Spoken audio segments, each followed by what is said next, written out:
শীতের সকালে রসের গ্লাস হাতে নিয়ে ফেসবুকে ছবি দেওয়ার জন্য হয়ে গেছে এক ধরনের ট্রেন্ড। দরজায় কড়া নাড়ছে শীত। নভেম্বরের প্রায় শেষের দিকে চলে এসেছে। ক্যালেন্ডারের পাতায় ডিসেম্বর মাস ছুঁই ছুঁই অবস্থা।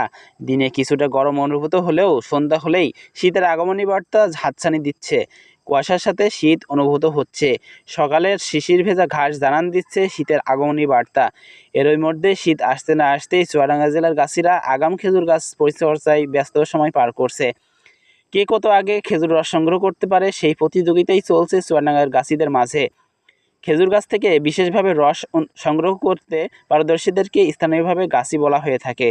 শীতের মৌসুম শুরু হতে না হতে আগাম রস পাবার আশায় অধিকাংশ এলাকার গাছিরা গাছের পরিচর্যা ও গাছ প্রস্তুত করতে শুরু করেছে।